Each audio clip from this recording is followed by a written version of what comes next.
Bonjour à toutes et à tous et bienvenue dans cette nouvelle vidéo. On est actuellement sur le toit de la cathédrale de Metz et on est en train de visiter les passages secrets fermés au public. Bon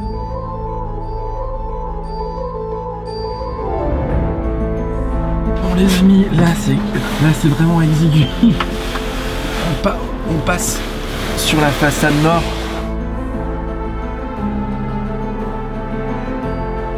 La visite se poursuit les amis, là on va monter tout en haut.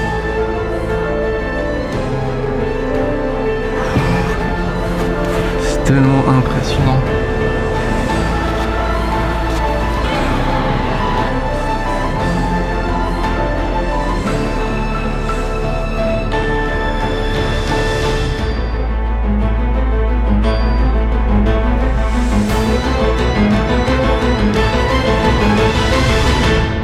Bonjour à toutes et à tous et bienvenue dans cette nouvelle vidéo. On est aujourd'hui à Metz dans notre ville et on part visiter un lieu emblématique de notre ville.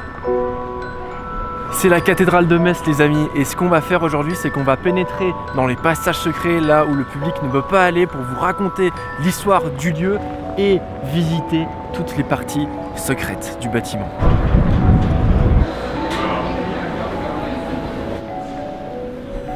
Ça y est. On est dans la cathédrale, alors là elle est encore ouverte au public. On est dans la nef centrale, une des plus belles parties de l'édifice.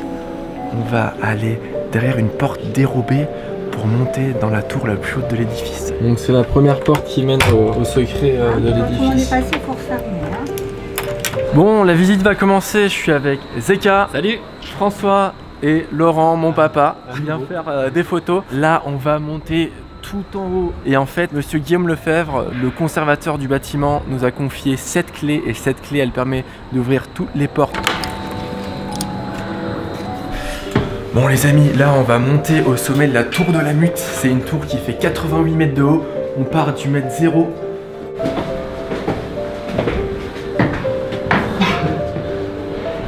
Bon alors le tout c'est de pas se perdre ici. Parce que la cathédrale c'est un dédale de couloirs et d'enchevêtrement. Et là au plus on va monter, au plus l'escalier va être resserré. Bon bah déjà là on passe à peine. Je passe quasi pas avec le sac. On est... Merde, attends je passe pas avec le sac. Les choses sérieuses commencent les amis. On est environ à mi-hauteur, un tiers de hauteur de la cathédrale. On va monter tout en haut, là-haut. Ah, c'est vraiment exigu. C'est du sport, hein. Je pense que les moines qui allaient sonner des cloches à l'époque, ils faisaient du sport. On arrive dans le beffroi.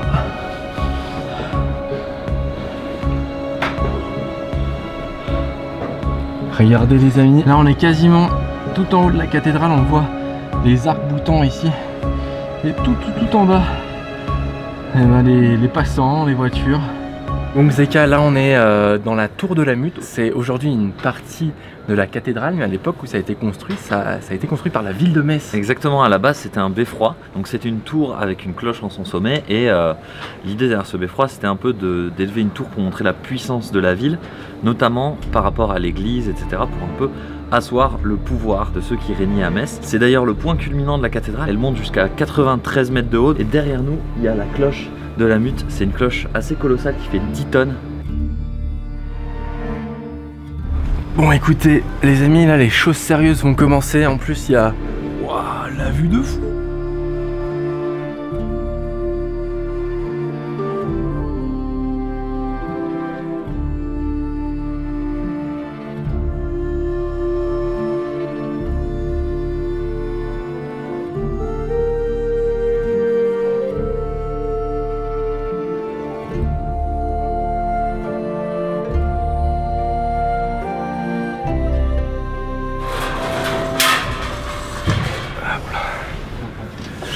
Non, ça coulisse. Bon les amis, là ah ouais, les choses sérieuses commencent parce que regardez devant moi, on est vraiment au-dessus du vide et on est au-dessus de toute la ville de Metz.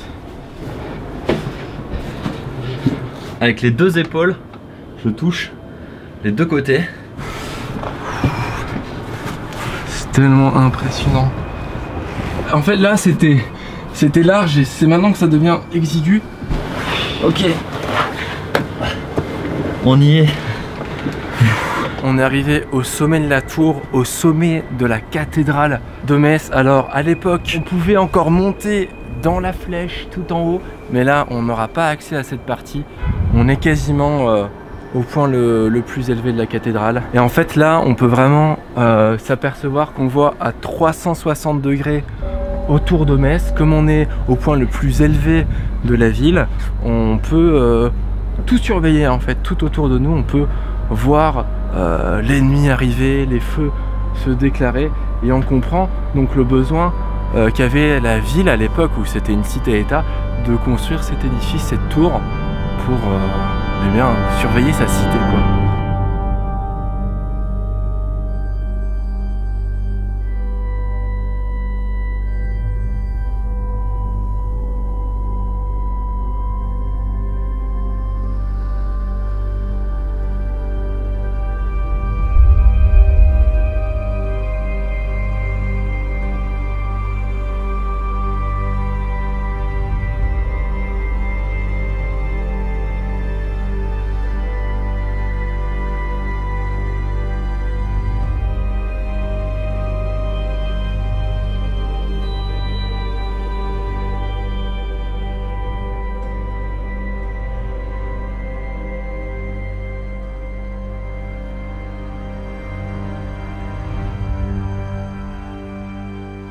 Les amis, on va profiter qu'on soit tout en haut de la cathédrale pour vous raconter l'histoire de l'édifice. On est ici dans une cathédrale catholique, dans un édifice gothique. Exactement, ça fait plus de 1500 ans qu'il y a un édifice religieux à cet emplacement à Metz. Mais la cathédrale telle qu'on la connaît aujourd'hui, elle nous vient du XIIIe siècle. Mais il faut savoir qu'avant, il y avait déjà des églises ici. Il y a eu une basilique ottonienne à la fin du 1er millénaire, à la fin du XIIe siècle, la collégiale Notre-Dame de la Ronde. Et en fait, la particularité de la cathédrale de Metz, c'est que à la base, c'était deux églises. Il y avait deux églises à cet endroit-là. Et c'est pourquoi d'ailleurs, si vous venez à Metz et que vous regardez la cathédrale, vous constaterez que les deux tours principales, la tour de la Mute et la tour du Chapitre, donc une des deux tours sur laquelle on se trouve, ne se situe pas à l'avant de la cathédrale, mais plus ou moins au milieu.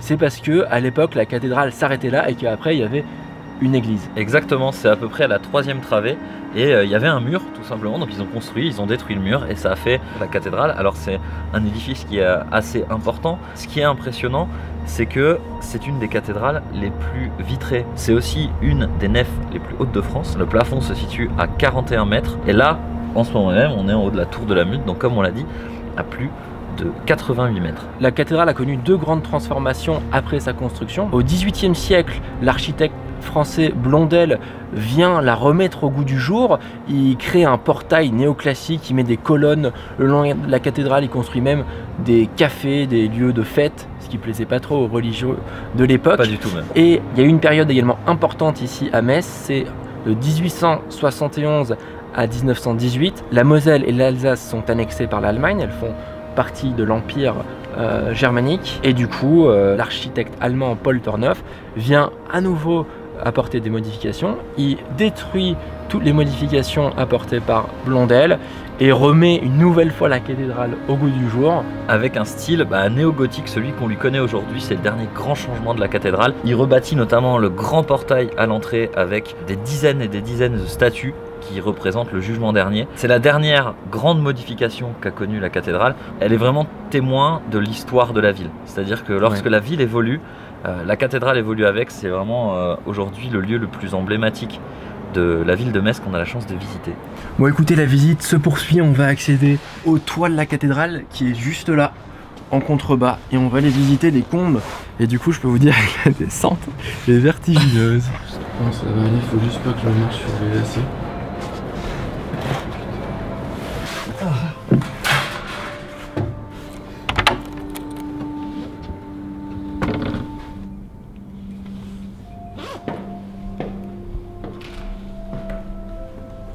Et bienvenue dans les combes de la cathédrale Saint-Étienne de Metz. En fait là on est sous le toit de la cathédrale, mais au-dessus du plafond de la nef, on est dans les combles. Alors une question vous devez peut-être vous poser, c'est pourquoi cette structure métallique alors qu'on est dans une cathédrale qui a été construite entre le XIIIe et le XVIe siècle? Eh ben c'est tout simple, en fait, le toit de la cathédrale a brûlé en 1877. L'empereur Guillaume Ier d'Allemagne était venu à Metz. Pour fêter sa venue, ils avaient tiré un immense feu d'artifice depuis la cathédrale, sauf que pas de bol, ils ont complètement calciné le toit, ça a complètement brûlé, il n'y avait plus aucune trace du toit, et donc ils ont utilisé les moyens de l'époque pour remettre ce toit en état, donc c'est pour ça qu'on a des charpentes en métal comme ça assez caractéristiques. D'ailleurs il a fallu quelques années avant de reconstruire le toit, je crois qu'il a été reconstruit dans les années 80, donc c'est bel et bien un feu d'artifice dû à une fête il devait pas être très fier, brûlé le toit de la cathédrale, et en tout cas là pour le coup, on est vraiment dans un passage qui est fermé au public, on déambule vraiment dans les passages secrets. Bon alors on espère que ça va tenir par contre. En dessous du sol qui est en fait le plafond de la cathédrale, il y a 41 mètres et toutes les ouvertures qu'on voit là-bas qui sont bouchées évidemment, elles donnent vers la cathédrale depuis le toit.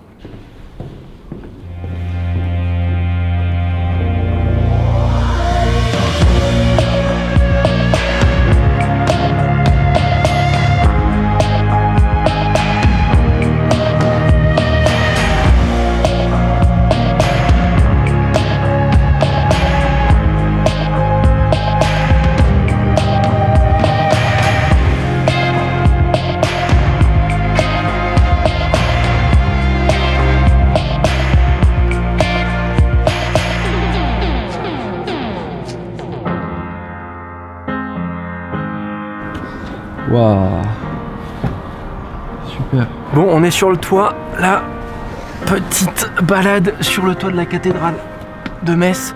On va aller rejoindre monsieur Guillaume Lefebvre, conservateur du bâtiment, qui va nous guider dans d'autres parties secrètes.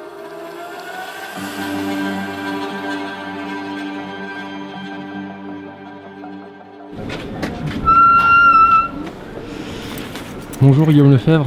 Bonjour. Vous êtes le conservateur de l'édifice et architecte des bâtiments de France et en quelque sorte le maître des lieux. C'est trop d'honneur.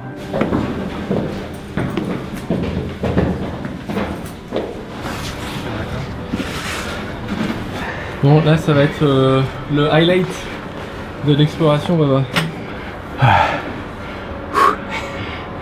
Souffle un grand coup et c'est parti. Bon les amis, là c'est la partie un peu tendue hein, parce que l'arc-boutant est très pentu et c'est un escalier qui monte à, je dirais, à 45 degrés vers le toit et c'est au-dessus du vide. Même moi ça me fait un peu flipper. Allez c'est parti, mon père qui s'élance. Faites regarder, il y a du vide de part et d'autre. C'est parti les amis, on monte sur l'arc-boutant, on se concentre, on ne regarde pas autour de soi parce que il y a du putain de vide et que ça fait flipper. J'ai un peu la peur du vide donc je regarde droit devant. Et nous voilà à nouveau sur le toit. Voilà l'arc-boutant sur lequel on vient de monter. Puis là c'est un gros challenge. Monter ici et la vue est vraiment magnifique.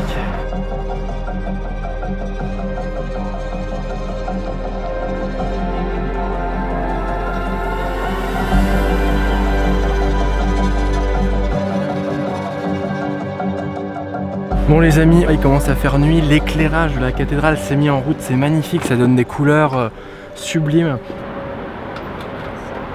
Les arcs-boutants permettent que cette cathédrale soit aussi éclairée.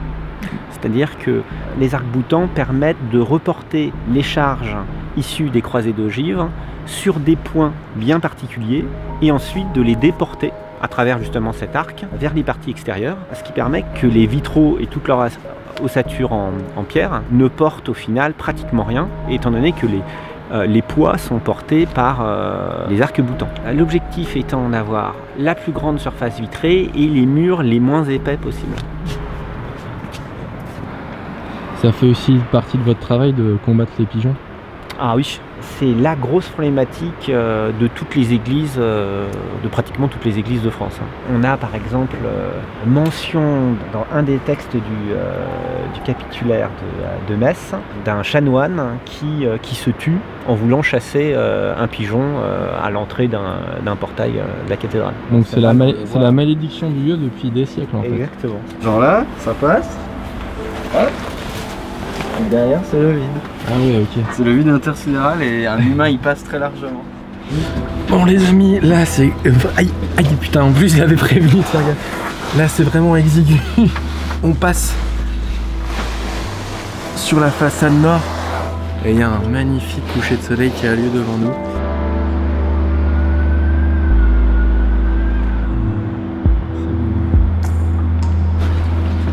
Nous sommes là.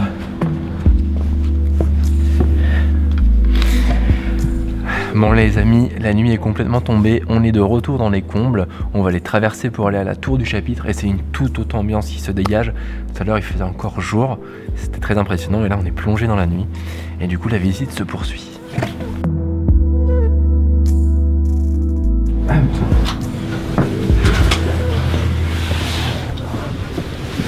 Alors là on descend dans la tour du chapitre pour vous montrer une pièce très particulière, vous allez voir.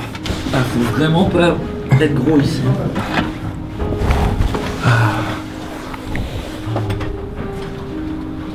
Donc nous voici dans l'entre-deux Polterneuf. Entre que Paul Tornoff n'a jamais connu, mais effectivement ce sont les réserves des plâtres qui ont été utilisés ou ont servi à Paul Tornoff et son sculpteur du jardin pour faire la réalisation de la restauration de la cathédrale et la création de son fameux portail néogothique de la façade occidentale. Et là on a une porte assez impressionnante qui donne sur l'intérieur de la cathédrale. Le triforium à claire-voie.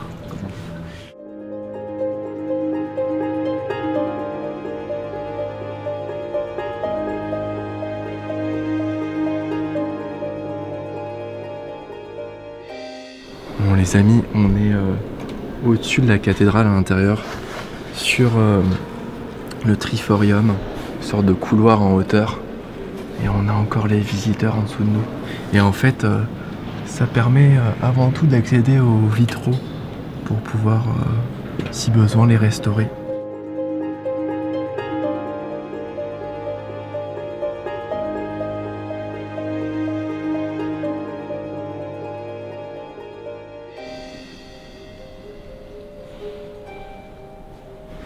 Il est 20h40, la cathédrale a fermé ses portes depuis 2h40 et on est seul dans l'édifice.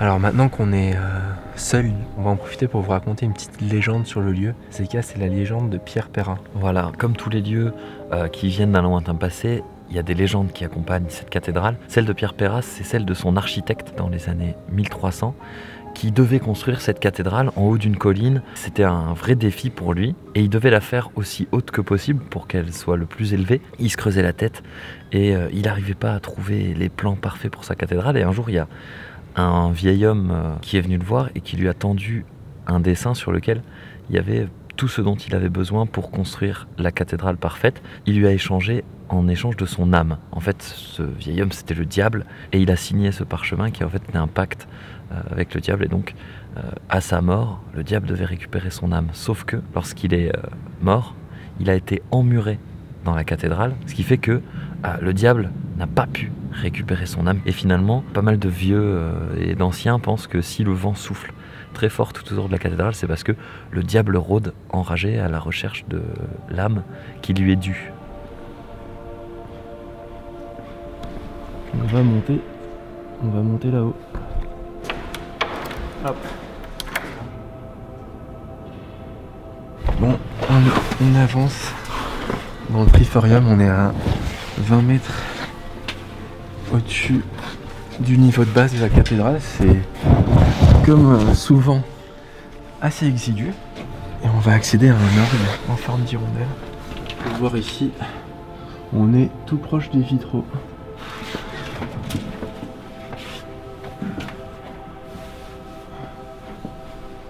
Donc ici l'orgue qui surplombe vraiment le vide.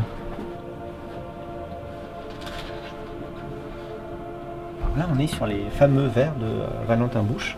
Et alors là par exemple pour nous ce qui est intéressant c'est que là on voit les restaurations intérieures. Par exemple là on appelle ça des plans de casse. C'est-à-dire que quand le verre était cassé, on crée des plans. Ces vitraux ils datent de... Ils datent de 1520. Alors 1520 ensuite régulièrement restauré.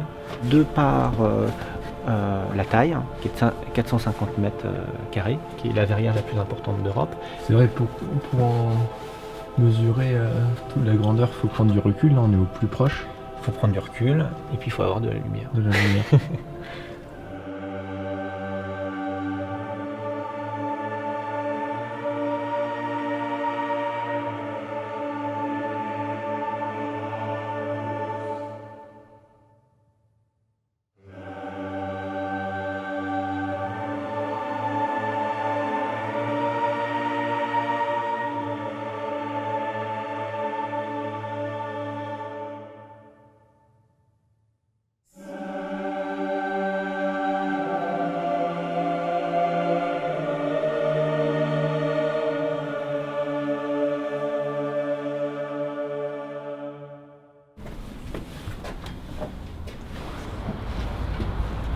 On est sur la terrasse de la cathédrale et en fait on est sous les arcs-boutants. Et tout à l'heure on était de l'autre côté et on est monté sur l'escalier.